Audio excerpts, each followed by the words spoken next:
for it, Amanda. The next report which starts on page 77 in the pack, is with regards to the Housing and Economic Land Availability Assessment and Brownfield Land Register Part 1 Methodology 2017. And I hope you can forgive me if I just call it a HELAA methodology for the rest of this report, otherwise we could be here quite a while. The HELAA is a key part of the evidence base for a local plan. It's required as part of paragraph 159 of the National Planning Policy Framework.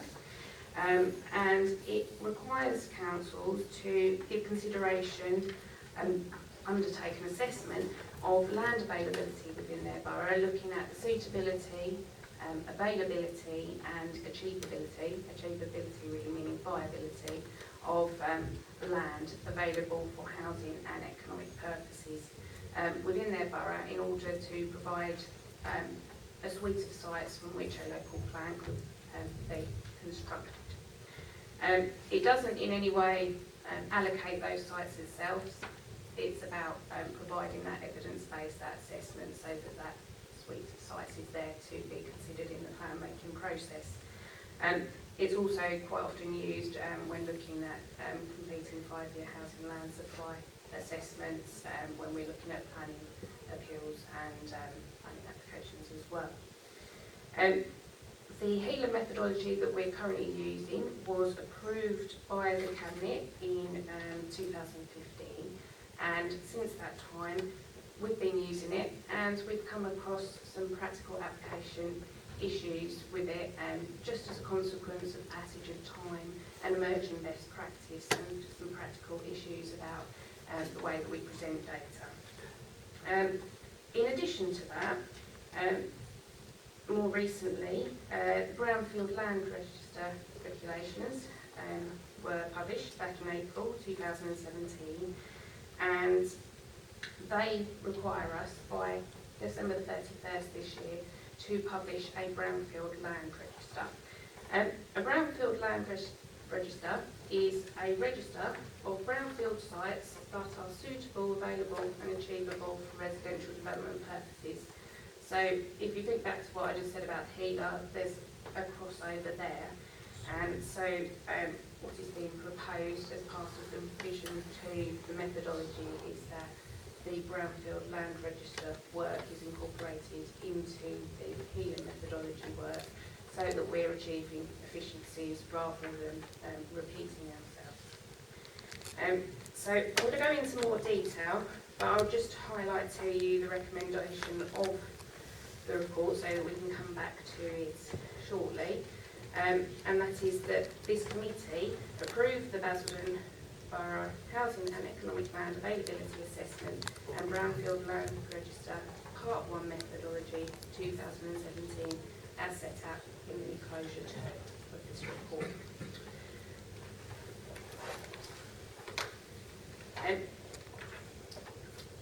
So I've kind of outlined what the methodology is about. And what I'm going to do now is just go through the changes that are proposed in terms of the HELAA methodology and compared to what the current practice is. So that starts on page 79 of the written report. And there's also a slide in your slide pack which will potentially help you with this as well.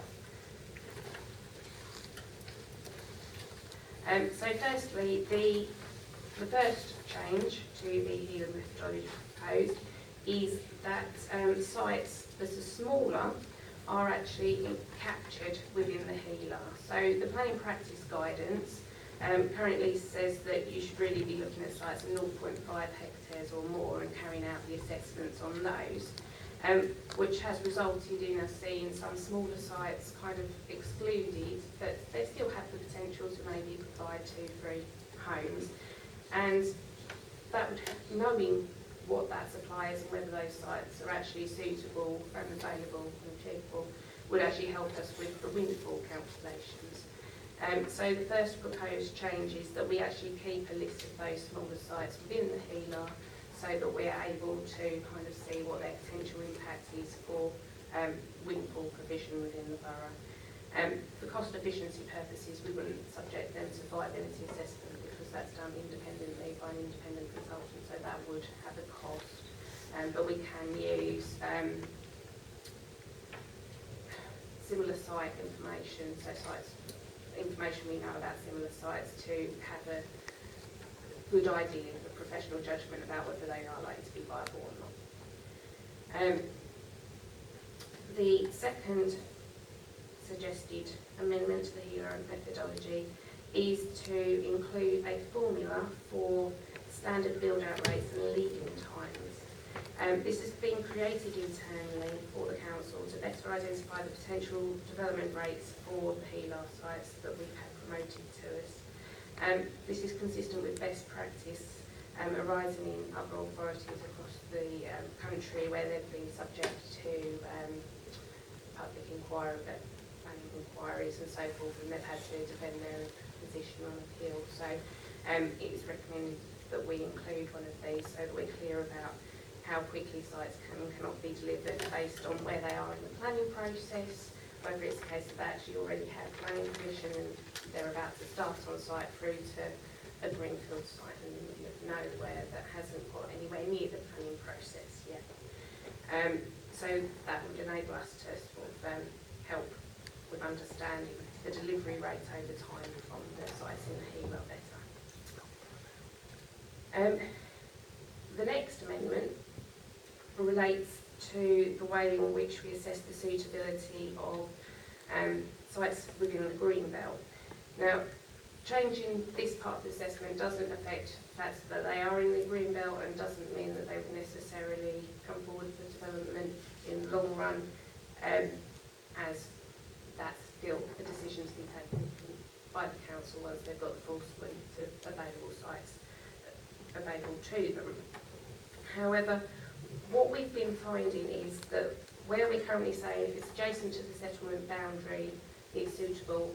If it's just a field away, it's not suitable. We're kind of ending up with anomalies which don't then align with other pieces of our evidence base, such as the Scotland assessment work that we carried out. So in order to overcome this difficulty that we've been having with anomalies, it's suggested that settlement hierarchy review is used along with set distances from settlements to determine whether a green belt site would, for the HELAA only, be considered suitable or not suitable for development purposes. The settlement hierarchy identifies the scale of the settlement and the role the settlement has in terms of providing services and so forth, and it's proposed that a larger distance is permissible around larger settlements whilst the site remains suitable, with very small settlements with very few services having a very limited distance around them where a green belt site may be suitable. The fourth change is with regards to the densities that are being used for potential urban extensions. Previously or currently, the potential urban extensions, so these are green belt sites again, have been assessed at the same density as the nearby urban character, despite the fact that in some cases they are a little bit separate. They could potentially carry a higher density depending on the character of the area, and this is potentially resulting, if you were to identify those sites at those densities, inefficient land use, which would ultimately require more land to provide the same amount of housing. So what we've done is looked at the other evidence base that we've had available to us, and we've had some landscape capacity work undertaken for various other components, and it suggested that we use this landscape capacity work to identify the densities that are suitable in different landscapes around the borough, and a table of that is set out in the methodology, which is at page 121 of your agenda, table 2.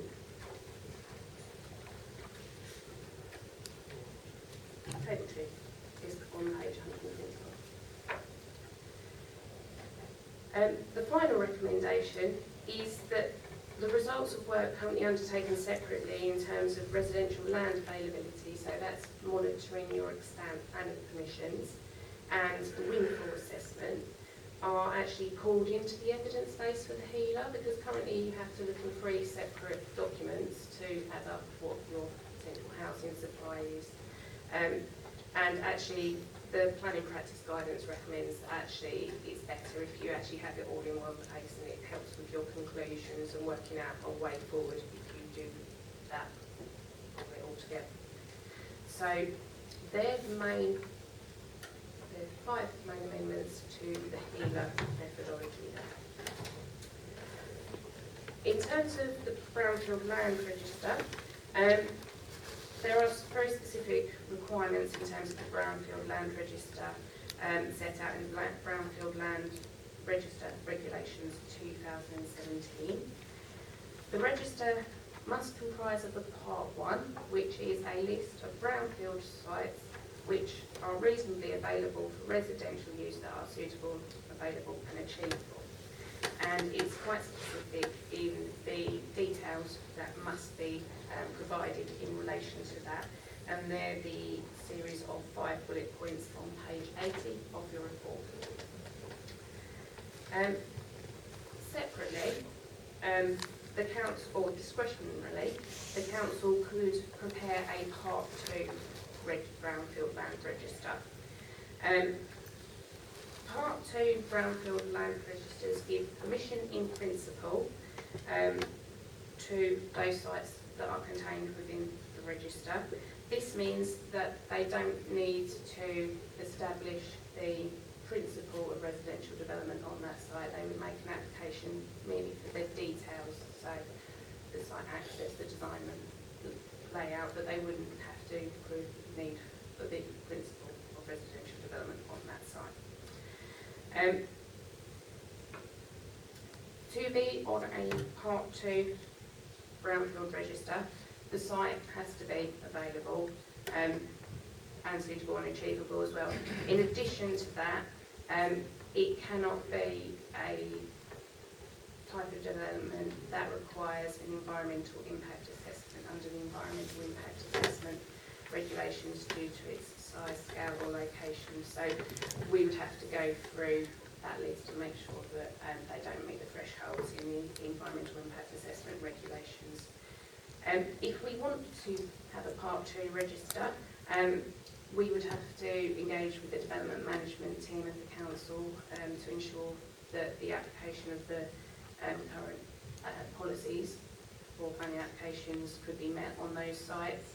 And we would also have to undertake consultation on that for a minimum period of 21 days, including putting information on the council's website, displaying the site notice and so forth, within the proximity of the site, and also undertaking consultation with those consultees you would undertake a planning application consultation with as well, in accordance with the development management procedure order.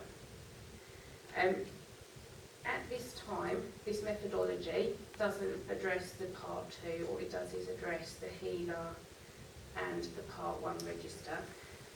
Once we have the Part 1 register, it would be the case that we would bring that back to this committee, and a decision would be taken as to a way forward with Part 2. So this report is only dealing with the HELAA methodology and the Part 1 Brownfield Land Register, but it does provide the basis if the council wants to do a Part 2. As I said at the start of this report, we have to publish a Brownfield Land Register for the Part 1 element by the 31st of December this year, so there is an imperative to be getting on with that work. The committee could decide not to make the recommended amendments to the HELAA methodology and continue to use the extended methodology previously approved in 2015. However, that wouldn't then capture elements of best practice, and it may be that we start to come a bit kind of stuck when it comes to the examination in public, or indeed if we were subject to scrutiny through a planning and appeal inquiry, as it potentially wouldn't be as robust as it could be. Additionally, if we don't do something about brownfield land register, we are at risk of failing that legal duty with the pending date on the 31st of December. Just to refer you to the financial implications element, the HELAA work is currently managed within the budget of the planning policy team, and the Part 1 brownfield land register work is not anticipated to put a significant burden on that budget or that piece of work. However, there would be cost burdens associated with the Part 2 register, given the need to do more detailed work with the development management team and to undertake consultation on that particular element of the work. So if the Part 2 register was required at a later date, we'd have to do a business case to bring that forward. Thank you. Can I open it up for any questions? Councillor Bond, do you want to go first? Thank you, Chair.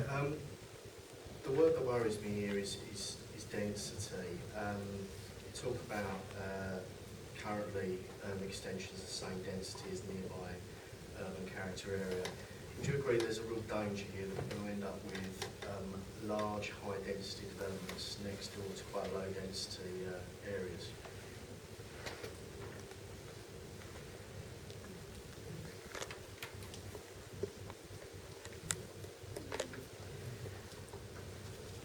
I think you have to take each site on a case-by-case basis, but certainly I think it would be difficult to advocate some of the densities that you can maybe see in Table 1 of page 121.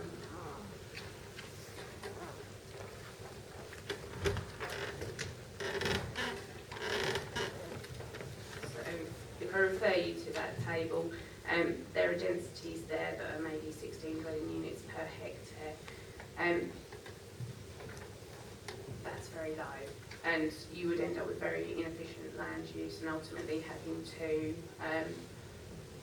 use more greenbelt land if you were to try and meet your housing need. So it may be the case that next to that, something of the order of 25 to 30 might be acceptable, but certainly we wouldn't be, it would be probably wrong of us to be advocating the inefficient land use, and it would be contrary to the MPPF to be doing that.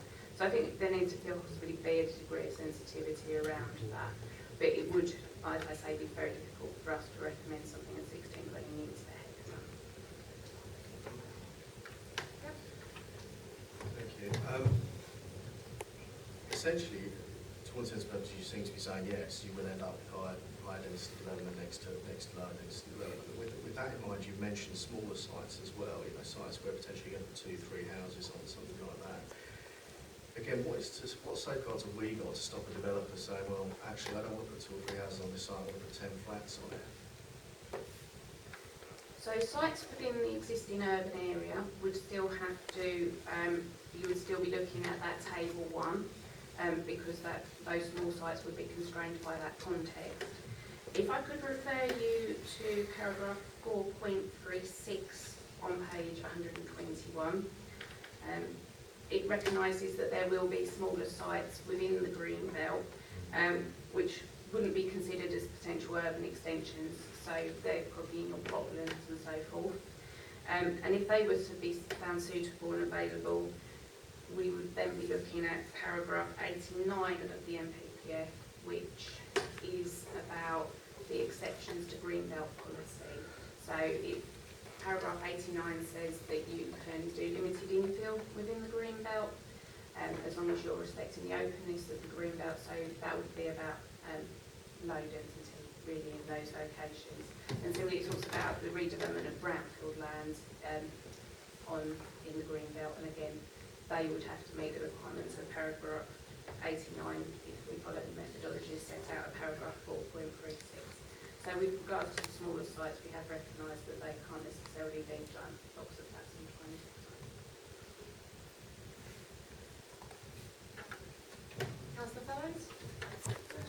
Madam Chair. Amanda, on page 79, the bottom of the third bullet point, you're quite specific in saying where they are allocated within a 400 metre of a major urban area, southern sun. I might be a dip, if you like, but could you explain exactly what that boundary means and how it's kind of defined? So 400 metres is what the average person would walk in 5 minutes. So it's within a 5-minute walk, if that's any help to you. No? Okay. What's considered the edge of that, of say, Basildon? Is it... So it'd be the built-up edge. So it would be the urban edge of Pitsea. So, for example, Orange, that's any help. Okay, I'm getting there. All right, Yeah. thanks. Councillor Ferguson? Thank you, Chair. I'd just like to inquire please of Amanda whether, as you are currently working, whether you anticipate completing the part 1 of the BFR by the end of the year. I imagine that is the case. If we can get a methodology adopted, then we would be able to get it done by the end of the year, given that we already have the HELAA and can start to run reports out of that, but obviously we need to agree the methodology. Councillor Morris? Thank you. I'd like to address the issue of the brownfield land register. Now, it says that any land that's previously developed and suitable for residential use, irrespective of their planning status. Now, is it correct that most of our brownfield land is actually ex-business use rather than ex-residential use?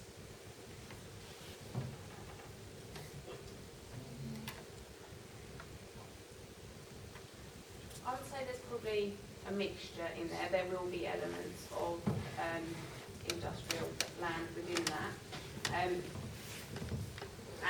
we would probably be obliged to include that on the Part 1 register, but we're not necessarily. To do a Part 2 register, which gives that permission in principle, is discretionary upon the council, and therefore it can choose which sites are on that register and which sites are not. So if there was a preference for not taking those sites forward onto the Part 2 register, then that would be down to members to direct that. You see, the reason I'm asking the question is because we also have to provide land for business, don't we? And in the first item that we were discussing about the economic development, it actually says on page 30 that a proposal to allocate an extra 49 hectares of employment land. Now, if we're listing all our brownfield land for housing, I don't see how we managed to provide the business land. If I'll answer part of this and Amanda follow if she feels that I've not covered it enough. But the requirement to prepare a brownfield land register would seem to be at odds with the fact that under local plan programmes you have to consider all the development needs, not just housing.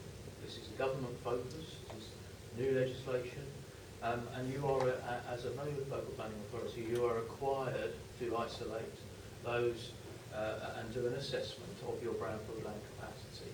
But I do take your point and share the concern that you could get long-term a position whereby you would be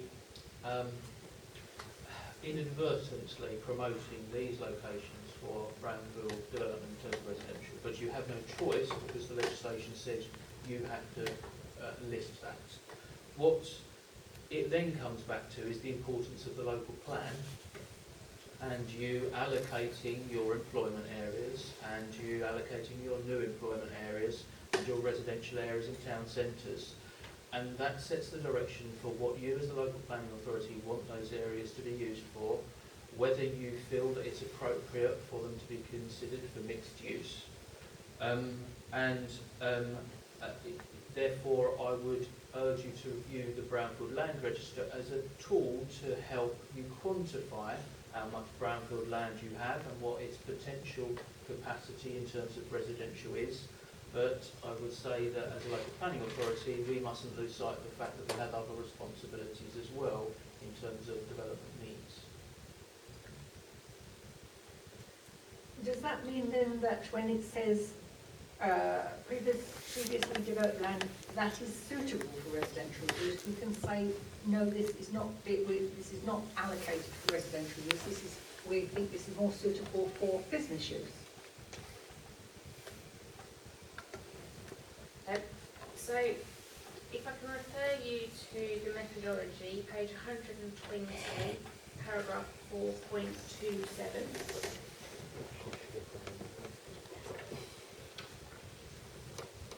From the HELAA, from the perspective of the HELAA, any HELAA site which serves an employment function will be retained for economic use unless the council's evidence base indicates otherwise, and we look at the employment land and premises study for that, which tells us whether we should be protecting and retaining or otherwise our employment sites, and mostly it says protect and retain. So from a HELAA point of view, we would be saying that that wasn't suitable, and by using the HELAA to feed through into the Brownfield Land Register, it wouldn't then be suitable either, so consequently it shouldn't end up on the list.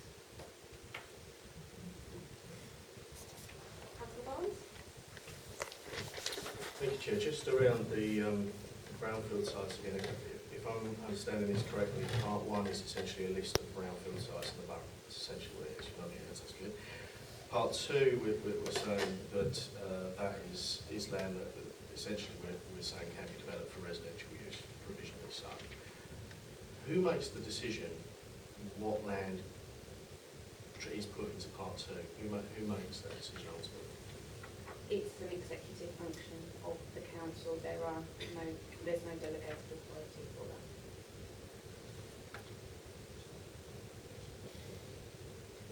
Councillor Ferguson? Thank you, Chair.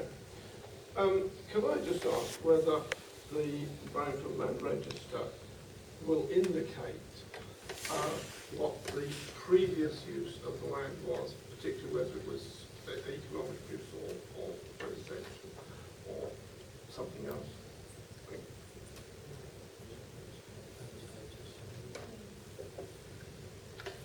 So if I refer you back to page 80 of the report, the 5 bullet points in the middle.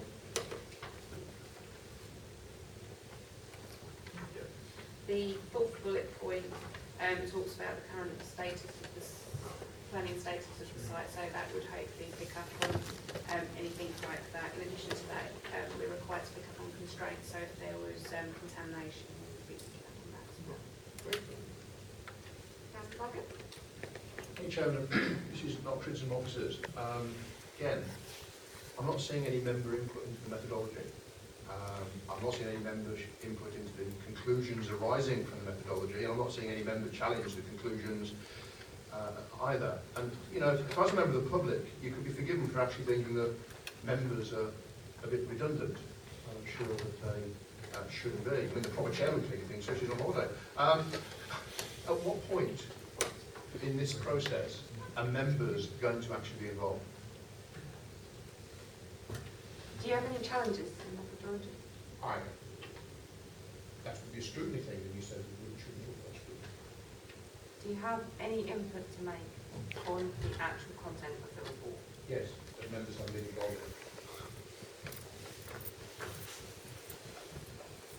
Councillor Cannon? Hello, thanks, Madam Chair. I think you've had guidance from the chairman, have you, in looking at what you're covering. And are we not members getting involved now when we're reviewing these reports?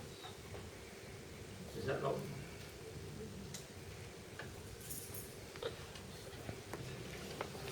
Right, thank you. Let's move to a vote on this. Everybody in favour of the recommendation?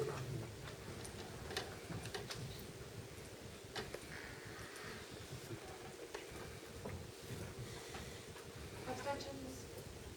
Against?